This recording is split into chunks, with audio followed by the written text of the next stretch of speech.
Ang pamagat ng tulang ito ay pinamagatan kong suwail na puso.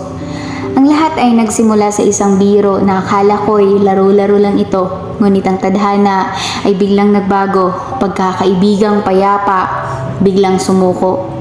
Bawat tawanan at sandaling kasama ka, sa simpleng bagay, ako ay masaya na. Di ko na malayang nahuhulog na pala sa iyong mga matang aking tinitingala. Sa mga sandali na sa aking inilaan, binigyan ko ito ng malalim na kahulugan. Sinubukan kong ilihim ang nararamdaman sa takot na baka ako'y iyong layuan.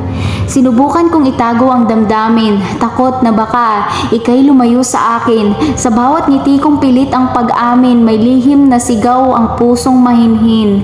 Dumating ang oras na aking sinabi, ang nararamdamang kay tagal na nakuble. Inaakala kong tayo ay magkasing wagi, ngunit ang puso mo'y sa iba na nananatili. Masakit tanggapin ang katotohanan na ang dating himig ay may hangganan. Akala ko'y tayo ang siyang nakalaan, ako lang pala ang naiwan sa kawalan. Habang aking iniisip ang dahilan kung bakit hindi mo ko magustuhan, aking napagtanto na kahit pilitin kong subukan, mali ang mahulog sa parehong kasarian. Ngayon ay natuto ng bitawan ang lahat dahil ang pag-ibig ay hindi laging sapat. Hindi kailangan angkinin ang hindi tapat, sapat na ang aral na sa puso at aayusin ang sarili sa huling sandali.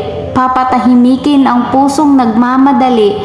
Kahit man masakit ang pagkakamali, may bagong simula na sa akin ay ngingiti.